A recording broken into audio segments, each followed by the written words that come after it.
नमस्कार, खबरों की खबर में आपका स्वागत है। आज की सबसे बड़ी और सनसनीखेज खबर यही है कि हिंदुस्तान में जो मुस्लिम समाज है उसके अंदर जहर घोलने वाले, वहाबिज्म का प्रचार करने वाले पीएफआई के खिलाफ गृह मंत्रालय बड़ा एक्शन ले सकता है और गृह मंत्री अमित शाह का डंडा अब पूरी तरीके से पीएफआई के ऊपर चलने वाला है, क्योंकि कई सारी लगातार ये खबरें आ रही है, केंद्र सरकार के ऊपर दबाव भी आ रहा है कि एक आतंकी संगठन जो लगातार पिछले कुछ सालों से हिंदुस्तान में कोहराम मचा रहा है, दंगे में इन्वॉल्व नजर आ रहा है, उस पर अब तक क्यों कार्रवाई नहीं हुई है। और इसलिए अब हिंदुस्तान की जो मोदी सरकार और गृह मंत्रालय है वो एक्शन में आ गई है। और ये एक्शन में आने की वजह दो तीन जो रीसेंट पॉलिटिकल डेवलपमेंट्स हुए हैं वो भी ज़रूरी है,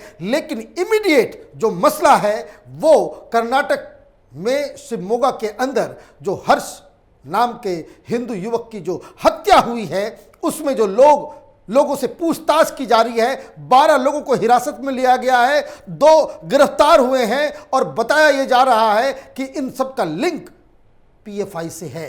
अब एक तो मसला ये करंट था, लेकिन इससे ज्यादा गंभीर मसला तब यह बन जाता है जब इस तरह के संगठनों को जो हिंदुस्तान के अंदर जहर घोलने का काम कर रहे हैं, जो दंगा फैलाने में विश्वास रखते हैं, उनको जब पॉलिटिकल संरक्षण मिलता है, ये एक अपने आप में एक बड़ी कहानी बन जाती है, बड़ा ही शर्मनाक स्थिति पैदा हो जाता है। अब पीएफआई डे मनाया गया, किसने अलाउ किया?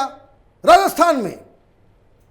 ये संगठन के बारे में ये कहा जा रहा है कि भाई ये तो सिर्फ साउथ इंडिया में नहीं, देश के 23 राज्यों में ये पीएफआई अपने नेटवर्क को फैला चुका है।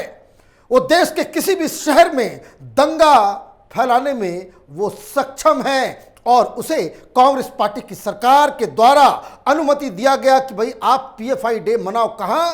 राजस्थान में। वो क्यों? क्योंकि राजस्थान में पिछले कुछ सालों में कुछ इस तरह की घटनाएं हुई जहां कहीं भी कोई छोटा सा मसला आता है, अफवाह फैलाई जाती है और अचानक से 10,000 की संख्या में मुसलमान सड़कों पे आ जाते हैं। तो वो संरक्षण देने का जो काम है तो वो तो कांग्रेस पार्टी ने दिया ही दिया। अब एक और खबर आई, ये जो पूरा मसला चल रहा है हिजाब का, इसके ऊपर मुर्शिदाबाद में एक घटना घटी बंगाल के अंदर।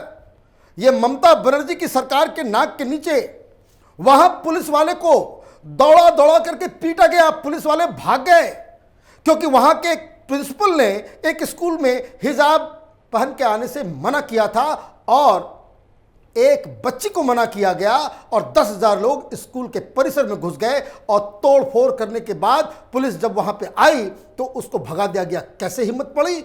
अब उसका खुलासा हो रहा है। संडे गार्जियन ने स्टोरी की, क्या लिखा हुआ है इसमें? Amid concerns about the activities of Popular Front of India और PFI, a radical Islamic outfit across the country, Trinamool Congress MLA Manirul Islam was spotted on PFI dice at a rally organized by radical outfit on Hijab Raw in Murshidabad in West Bengal on Thursday. Hate speech was reportedly delivered at the rally.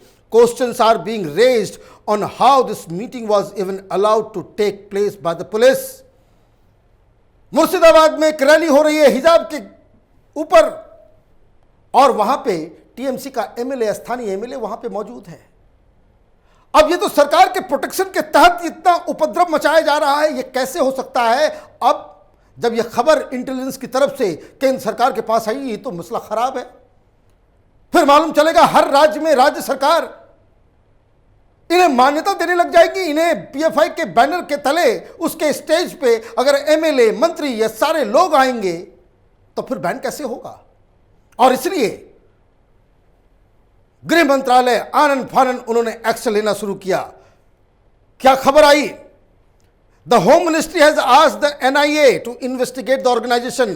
According to NIA sources, they submitted a detailed report on the organisation to the home ministry. Apart from Kerala, Karnataka, Tamil Nadu, the PFI is spread across 23 states including Assam, Bengal, Manipur, Delhi, Uttar Pradesh, Gujarat and Rajasthan. Sources in NIA allege that the PFI has been involved in number of incidents including Rudresh murder case and Bangalore blast and Kerala professor murder. कई सारी घटनाएं हो रही हैं। बार बार capital TV के जो दर्शक हैं उन्हें कई महीने से इस बात को हम लोग बताते चले आ रहे हैं कि पीएफआई कोई और नहीं, ये सिमी का नया रूप है। वही लोग, सिमी को तो बैन कर दिया गया, लेकिन जो सिमी चलाने वाले लोग थे उनको अरेस्ट नहीं किया गया, उनको पनिश नहीं किया गया, तो इन लोगों ने एक अलग नाम से ऑर्गेनाइजेशन खोल लिया। अभी अहमदाबाद के ब्लास्ट में जो फैसला आया, ये तमाम सिमी के लोग उसमें शामिल थे ब्लास्ट करवाने में। अब एनआईए के जो सूत्र बता रहे हैं कि इतनी सारी घटनाओं में, और खास करके जो सीए प्रोटेस्ट हुआ था उस दौरान भी यूपी के अंदर कई सारे अलग अलग राज्यों में पीएफआई के द्वारा हिंसा भड़काने की कोशिश की गई। वो तो कहीं पुलिस ने अपनी चौकसी दिखाई, इस वजह से ये हिंसा भड़की नहीं, लेकिन दिल्ली में इन लोगों ने अपनी साजिश को अंजाम दिया। 53 लोग मारे गए।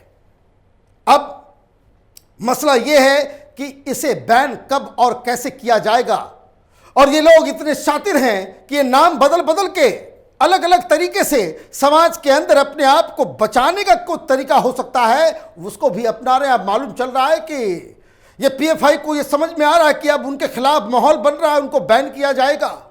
तो इस बार उन्होंने दूसरा रूट लिया। पिछली बार जब सिमी को बैन किया गया, कांग्रेस पार्टी की सरकार ने बैन किया था।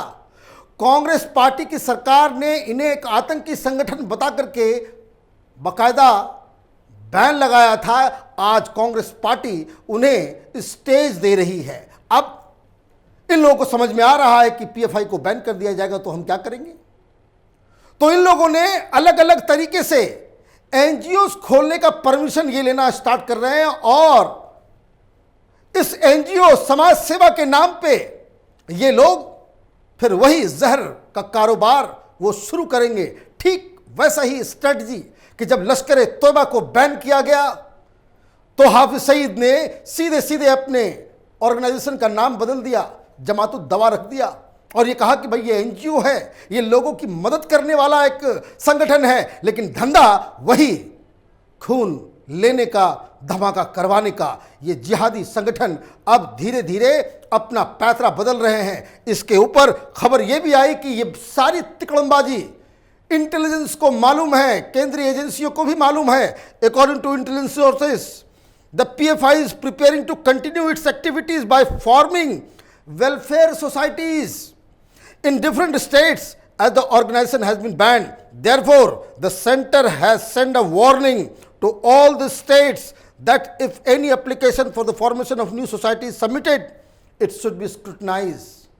और इसलिए अमित शाह के मंत्रालय से ये साफ साफ चेतावनी दी गई है, हर राज्य को कोई इस तरह की गतिविधि होती है, कोई इस तरह का वेलफेयर सोसाइटी खोलने की कोशिश की जाती है, तो उसकी स्क्रूटनी होनी चाहिए, उस पर बाकायदा एक रिपोर्ट तैयार होना चाहिए। मतलब आप समझिए कि इस देश में कानून का इस्तेमाल देश में आग लगाने के लिए किया जा रहा है। ये संविधान बचाओ, संविधान बचाओ, सबसे ज्यादा नारा लगाने वाले ये जिहादी संगठन कानून को तोड़ने के लिए कानून का इस्तेमाल कर रहे हैं। देश में हिंसा भड़काने के लिए, दंगा करवाने के लिए संविधान का इस्तेमाल हो रहा है। अजीबोगरीब स्थिति है। और मैं आपको बता दूं ये टीएमसी के बारे में, टीएमसी का जो नेता वहां पहुंचा मुर्शिदाबाद में, ये कोई पहली घटना नहीं है। इसके पहले अबू ताहिर खान, ये भी टीएमसी का एमपी है, उसने सीए प्रोटेस्ट के दौरान बाकायदा उनको स्टेज दिया था और बंगाल में दंगे हुए थे, हिंसा भड़की थी। ये मुस्लिम संगठन के द्वारा, पीएफआई के द्वारा वहां पे आगजनी की घटना हर जगह। लेकिन अब फिर वोट की खातिर ये तथाकथित सेकुलर पार्टियां और जो दिल्ली में जो बाकायदा जमात है वो लोग इसको समर्थन कर रहे हैं। एक और एंगल इसमें सामने आया है, जो सेंट्रल एजेंसियां बता रही हैं कि जो पीएफआई के पास जो पैसा जो आ रहा है, इसके पास पैसे कहां से आ रहे हैं। अलग अलग राज्यों में ये उत्पात मचाने के लिए करोड़ों रुपए लगते हैं।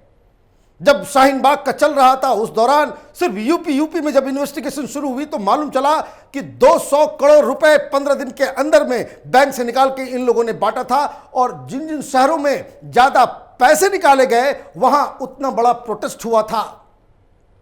ये बिरयानी आसमान से नहीं गिरते, ये लोग ऐसे नहीं आ जाते, सबको दिहाड़ी दी जाती है। जिस तरीके से कश्मीर में पत्थरबाजों को पैसे मिल रहे थे, इन आंदोलन जीवियों को भी पैसे दिए जा रहे थे, ये बाकायदा रिपोर्टेड है। अब मसला इसमें एक और फंसता चला आ रहा है कि पैसे के सोर्सेस को लेकर के इसकी भी तहकीकात है, और एनआईए और सेंट्रल एजेंसियों का कहना है कि इनके पास जो पैसे आ रहे हैं वो वेस्ट एशिया से आ रहे हैं। वेस्ट एशिया से कैसे आ रहे हैं? ये वेस्ट एशिया से सीधे सीधे पैसे नहीं आ रहे हैं, ये आईएसआई का पैसा कराची से वो ट्रेवल करता है दुबई, अलग अलग वेस्ट एशियन कंट्रीज में, वहां से फिर ये पैसा केरल घूमता हुआ पीएफआई के पास पहुंचता है। अब झारखंड में इस संगठन को बैन किया हुआ है। यह सीए का प्रोटेस्ट हुआ था, योगी आदित्यनाथ ने सबसे पहले केंद्र सरकार को चिट्ठी लिख करके कहा कि भाई इस पे बैन लगाने की आवश्यकता है, यह उत्पात मचा रहा है।